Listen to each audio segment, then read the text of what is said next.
Усмихната. Релефен. Силен. Вярващ. Интересен. Добър. Човек. Овен. Неописуем. Нещо търсач. Силен. Сила. Обикновен човек. Добър. Контрол. Професионалист. Рационален. Ентусиаст. Целеустремен. Огън. Устремен. Всеотдаен. Трениращ. Воля. Инат. Съвестен. Вълнуващ. Тренировка. Спонтанност. Организирана. Човек.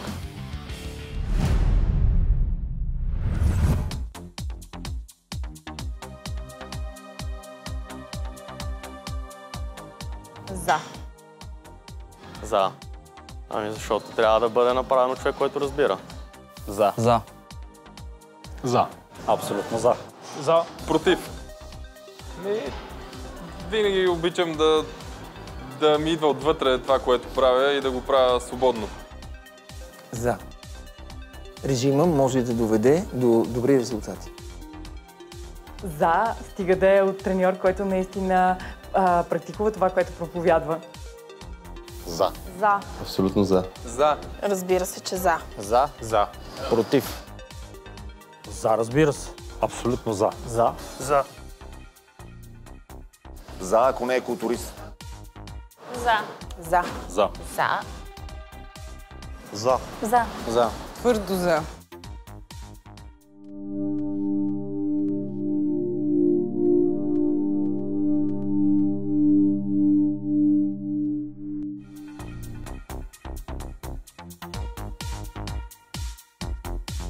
Не.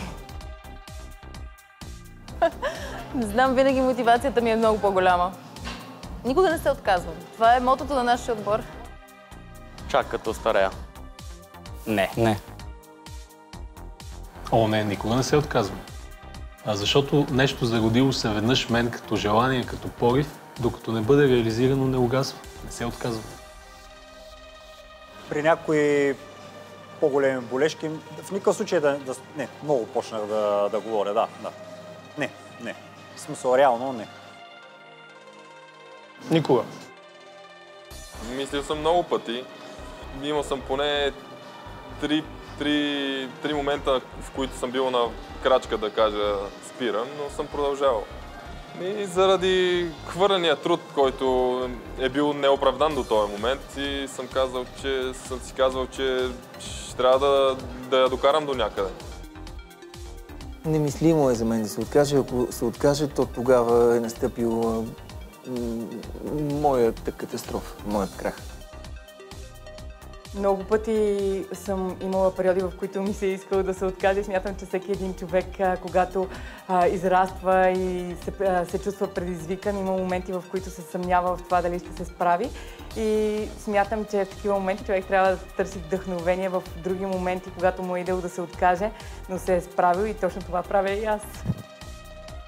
Имала съм моменти, не съм го решавала на 100% никога. От какво? Да, мислил съм в много трудни моменти и съм много щастлив, че не съм се отказал. Не. Никога. Много пъти. Защото смятам, че това е призванието ми в живота. Защото това е много вътре силно заложено в мен и това е моят живот. Това е моят начин на живота. Защото просто ми е толкова тежко и толкова трудно, че се чуя какво правя в залата в този момент и защо въобще съм тръгнал по този път. Не. Не, никога. Не. Никога. И това е моят начин на живот. Има твърде още много неща, които трябва да постигна. Изглежда, че не съм бил достатъчно силен, но не съм се отказал в крайна сметка. Не. Това означава да се предам. не знам какво друго мога да правя. Това е моята страст, моята любов и не се отказвам. Знам какво искам. Напук. Не. Не, никога. Даже не съм се замислял. Никога, дори в най-трудните моменти. Защото единствено и само движението напред ме прави истински жива. Не. Защото живота продължава. Никога. Това съм аз. Най-удобното и бързо пазаруване. Безплатни консултации от Кирил Танев. Най-добрите промоции у нас. BC Shop, магазинът на Body Constructor.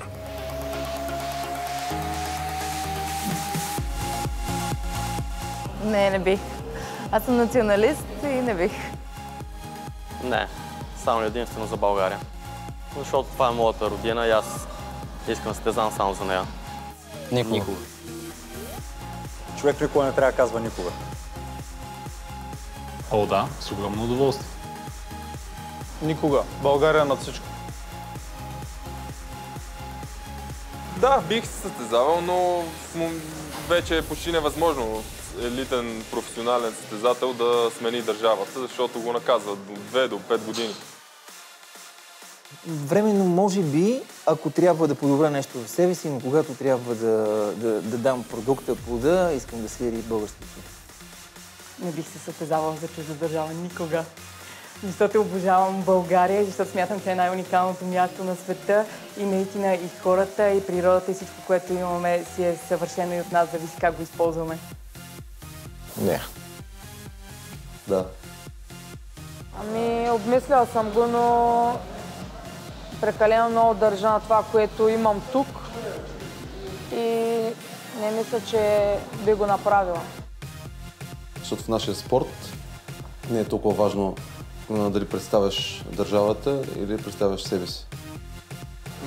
Не би ми било приятно да нося трико на друга държава, знам флаг на друга държава. Не бих.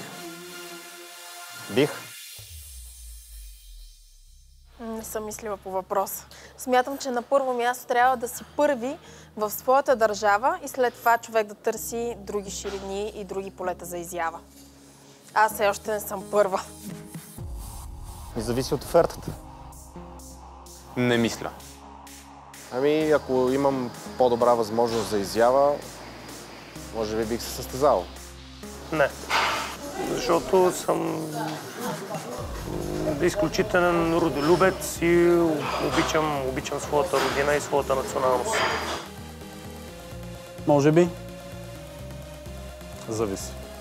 Много са. Това е комплицирана тема, така че не може да се даде еднозначен отговор. Българин съм, обичам си страната, но в нашия спорт няма достатъчно грижа от страна на държавата за състезатели като нас. Не. Защото съм българин. Аз съм националист, в смисъл обичам си родината и не мога да представя да се състезавам под някакъв друг флаг. В друга държава да, но за моята си държава. Не, защото съм националист. Не мога да отговоря. На този етап не. Да. Защото виждам как нашата държава ощетява много добри момчета и момичета в различните видове спортове. Не ми се иска, но при сегашните обстоятелства може би да. Да. Заради пари.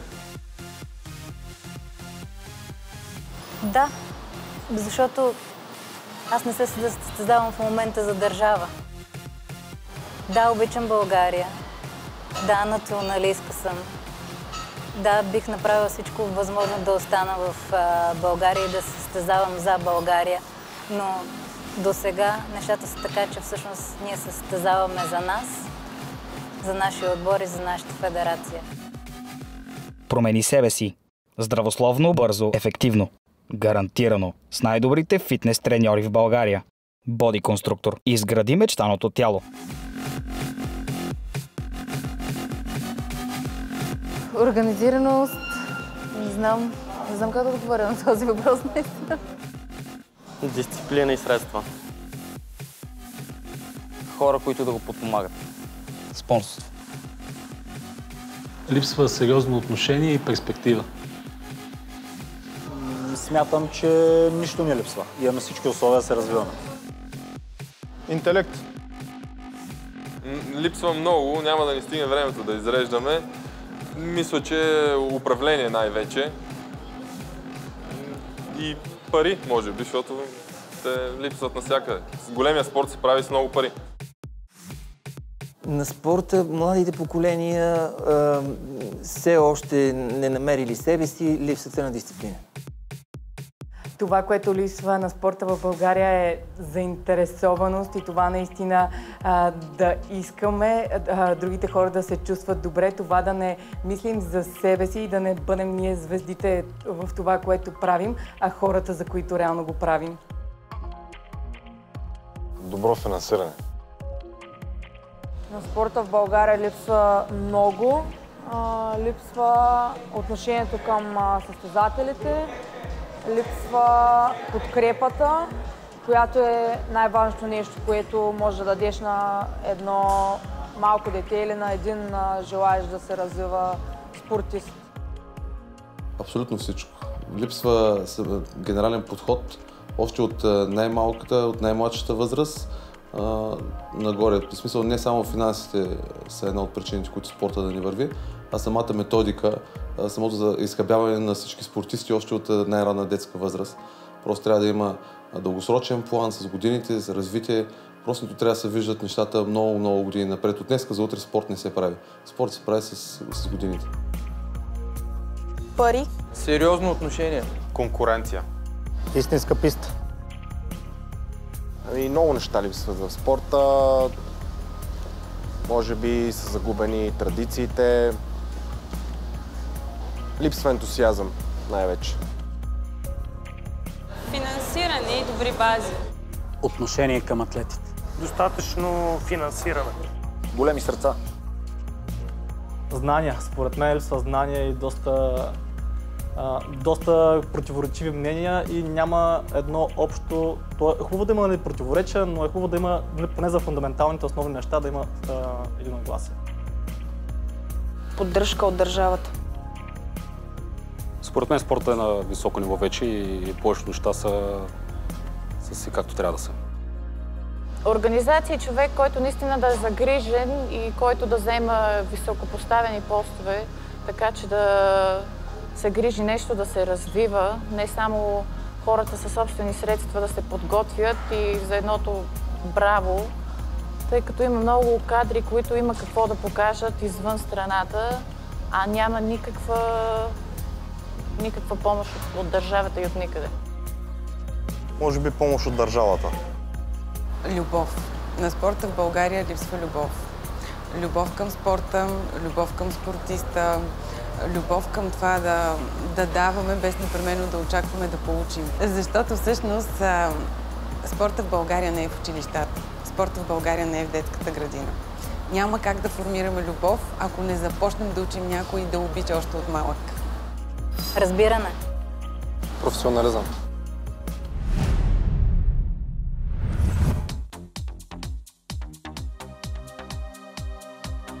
Пет бърнер. Фитили, бинтове и колан.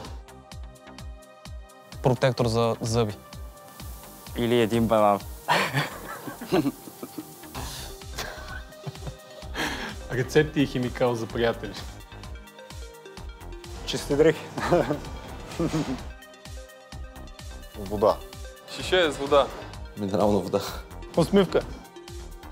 В раницата ми има постоянен хаос, така че често забравям важни неща, но това пък като самокритика е голяма, така че е кълбо от емоции, когато забравям нещо важно. Но в общи линии забравям много важни неща често. Нещо, което никога не пропускам в раницата си, са водата и кутиите с храна, които винаги се смен, ако ме няма за по-дълго. Не знам екипировката, просто тя е най-важната част. Слушалки и музика. Храна. Кутиите ми за храна. Маратонките ми. Штангети и фитили и микротежести най-вече. В раницата вода. Маратонки. Никога не пропускам да сложа фенер. Волята. Когато тръгвам за залата, имам задължително колан, фитили, шейка с БЦА, имам още няколко други тайни добавки, които нося със себе си и 6 с вода. Дрехи за преобличане и обувки. Това. Слушалки. Вода. Вода. Вода. Шейкър с аминокиселини.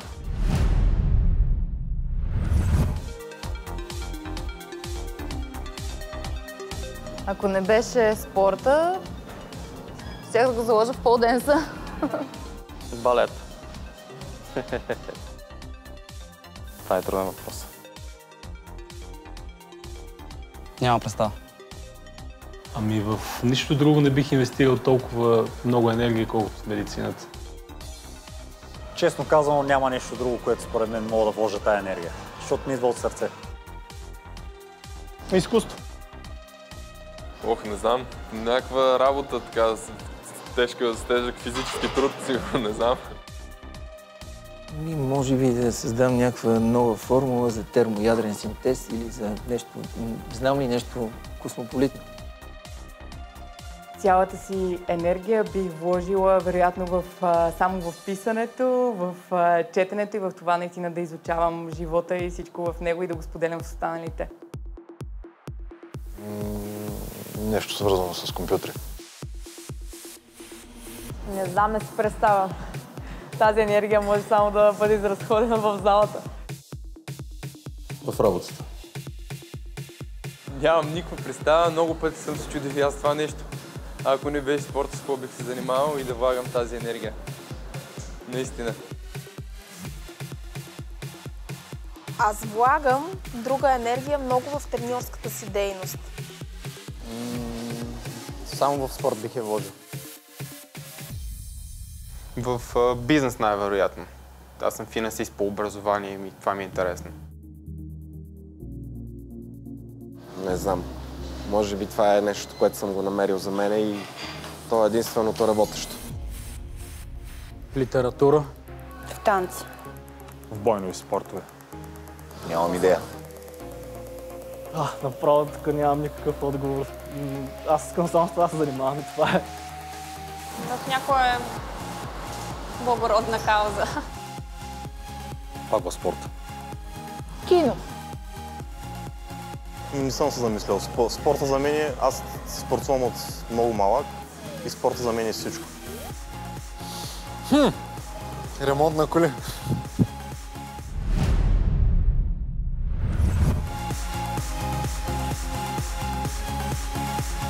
Бих казала, че е едно много хубаво предаване, с полезна информация, позитивни и усмихнати хора. Че е най-доброто предаване. Достатъчно интересни за общата култура на всеки един спортист, начинаещ, професионално занимаващ се и тези дори, които не се занимават, да започнат. Интересни и могат да ви помогнат. Страхотно, невероятно, уникално предаване. Продължавайте се така напред. Много ви се кефя и заради това, че се развивате с всяка изминала година. Страхотни. Готино предаване, много добре режисирано, направено е за маняци. Интересно е. Супер сериите на Body Constructor са едно от най-хубавите предавания за мен, защото наистина показват различни гледни точки и събират много различни хора, които пък обаче имат допирната точка в това да искат да подобряват себе си, да не са оттекчени от живота, искат да се развиват и да споделят тази енергия и ентусиазъм с другите и няма по-хубаво нещо от това да го споделят с другите. Супер са. Бих казала, че са невероятен начин да се покаже желанието на хората за израстване. Това е едно предаване, което промени света на спорта в България.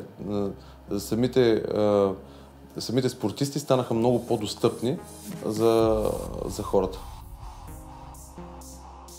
Бих казала и си пожелавам да сме винаги първи, винаги иновативни и винаги с такова желание да горим в работата си и това, което правим. Изключително високо ниво. Много беше яко. Честно казано, не очаквах да се забавлявам толкова много, че ще имам тази свобода да кажа каквото мисля. Общото беше супер. Харесвам ги. С удоволствие участвам. Изключително полезни и радвам се, че мога да съм част от този проект и да споделя моите знания с нашите зрители. Кефи ме водещи. Ами, че съм доста приятно изненадан от като цяло отвореният разговор, че мога да кажа абсолютно всичко, което поискам, без някаква цензура и това ми направи много голямо впечатление. Че сте изключително полезни и интересни за всички. Харесват ги.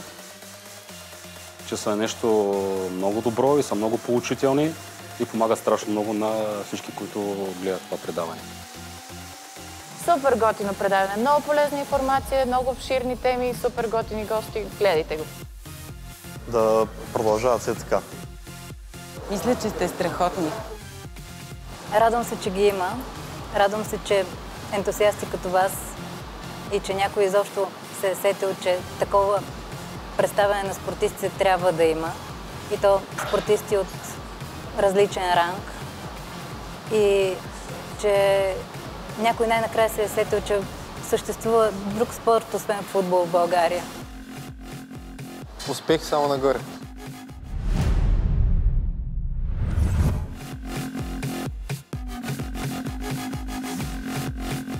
Психично заболяване. Леко психично отклонение с тенденция да стане заболяване. Психично заболяване, категорично. Психично заболяване. Психично заболяване, абсолютно, да. Според мен, от днешната... Ако трябваше да отговоря преди 2 или 3 години, бих отговорил, че е психично заболяване. От днешна гледна точка смятам, че е нужно и е здравословно от време на време.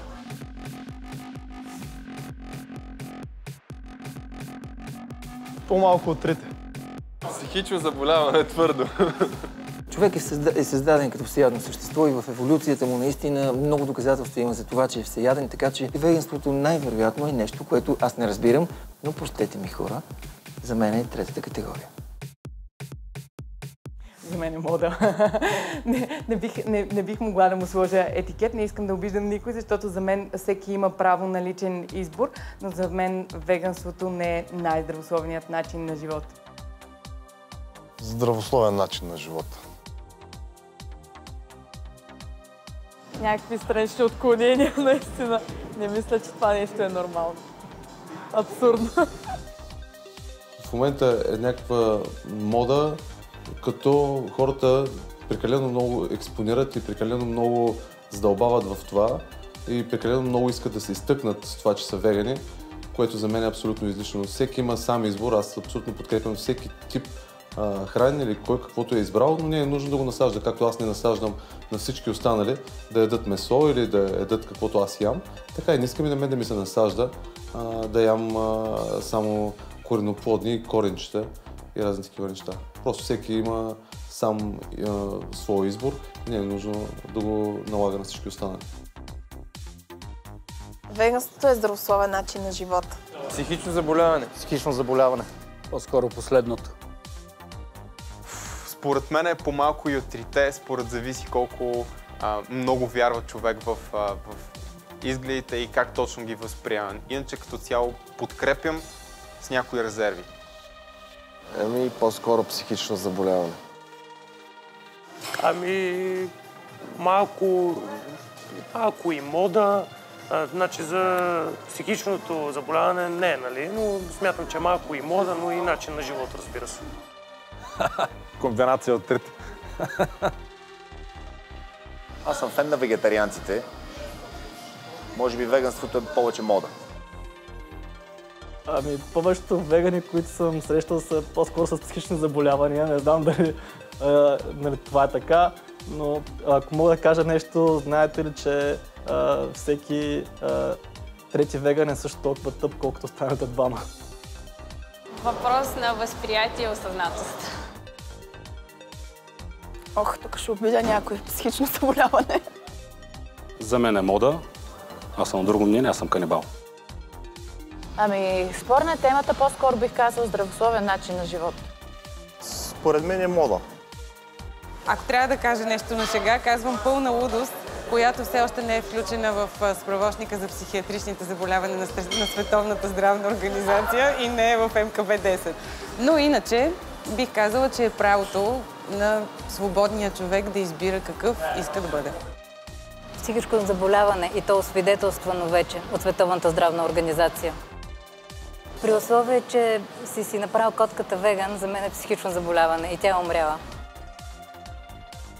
Всеки може да е до толкова луд, колкото да не пречи на другите.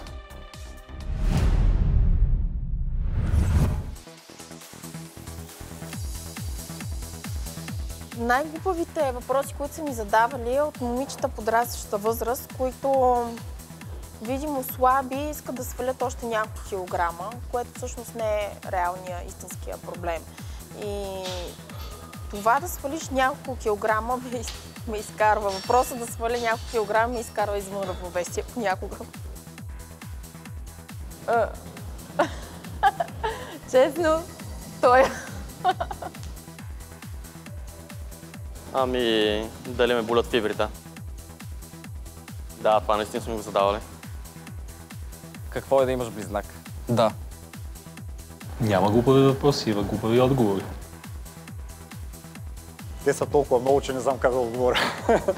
Много глупав въпрос, дали от тренировките не ми е останала коса. Ами, от колко години тренираш и после реакцията след него? При това беше при най-добрата ми форма. При най-добрата ми форма, така, доста пъти ме питаха, нали, от колко години тренираш, като казвах 19, почти 20 и така имаше доста странни физиономии. Така с доста подценяване, демек само това ли? Колко вдигаш на лежанка? Тренирате ли нещо? Пушиш ли? Сега какво правим? Като си паднал и да те питат, паднале. Като те видят на земята и да ти кажат, паднале. Паднале. Или ударили са, нещо такова. Дали, не знам, дали бия момчета. Това е изключително, за мен е супер неловко. Няма никаква логика в този въпрос. Просто приете да го задавате. Задавани са ми безбройно глупави въпроси и имам цял сборник с такива. Така че, ако трябва да отделя цяло предаване, за да ги разкажа. Какво мислиш за бирените фастъци, примерно? Дали веганството е психично заболяване? Да, знам. В принцип най-често е какъв протеин да пия да стана като тебе, при положение, че нали, протеин е една добавка, те си представят всички добавки, тук наричат протеини. Това е може би най-тъпия въпрос. Кой протеин да пия да стана като теб? Оле, вчера ме питаха, много ли се биеш? Ставам толкова глупа въпрос, може да ме зададе. Ако мога да използвам така от месенджера за ДР, КОПР. Сетих се в чужбина, като бях за първи път, ме питаха, имате ли телевизор у вас? Ами може би, когато се храня с нещо, човек идва при мен, поглеждаме, примерно ям кюфте и ме пита, кюфте ли ям? Мисля, че още не са ми го задали. Защото никой не ми е задал въпрос, на който да не мога да отговоря. Защо тренираш? Той един да беше. Що ги дигаш тези железа, бе?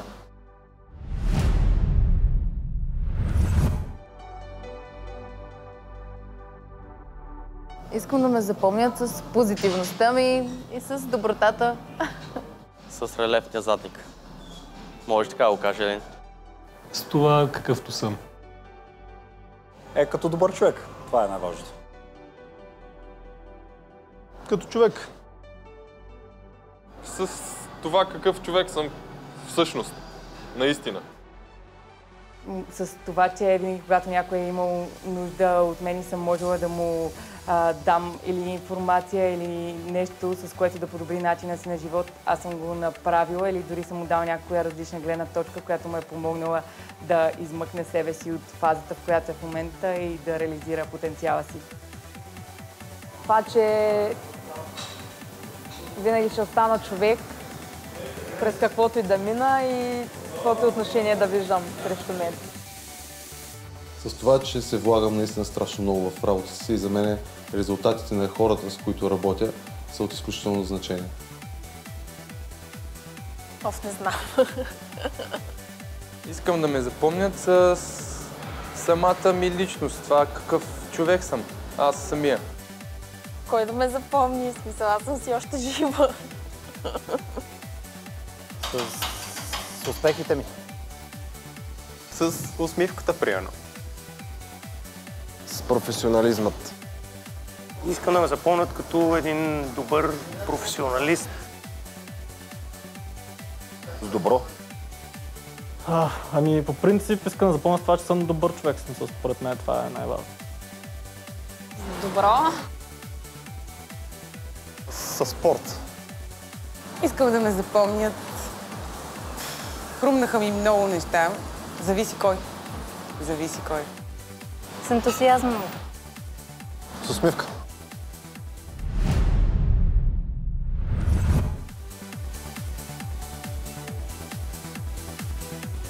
Отборна игра или съчетание по двойки? Чакай, че сега... По двойки? Това беше подвеждащ въпрос. Отборна игра. Ами да я знам по-забавна. Съчетание по двойки. Отборна игра. Чакай сега с много игра ще го докажа. В секса съм солов играч, затова предпочитам играта по двойки. Отборна игра. От всичко по-малко. Съчетание по двойки. Не си деля половинката. По-скоро съчетание по двойки. Не знам. Не мога да отговоря. Отборна игра или съчетание по двойки? Ами, според мен трябва да има отборна игра. И от ние от другия. Не знам. Съчетанието по двойки предполагам. Изключително съм моногамен с един партньор. Това въпрос въобще не го разбрах. Отборна игра. Не знам. Съчетание по двойки със сигурност. Ами, отборна игра. Съчетание по двойки. Съчетание по двойки. Сингъл, разбира се. Това е някакъв провокативен въпрос. Аз съм женен мъж, така че си предпочитам секса с законната ми половинка. Съчетание по двойки. Ами предполагам, че трябва да сме аз и жената до мен сме отбор. И това е. Смисъл... Това е. Моля! Не чух. Съчетание по двойки. Съчетание по двойки. Съчетание по двойки. И двете. Отборна игра. Съчетание по двойки. Пас. Стига, човек.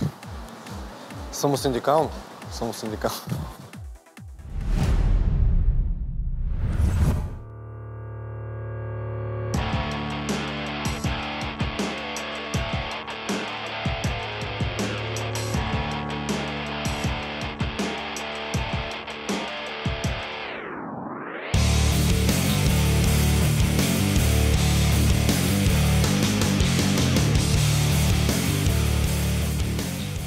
Най-удобното и бързо пазаруване. Безплатни консултации от Кирил Танев. Най-добрите промоции у нас.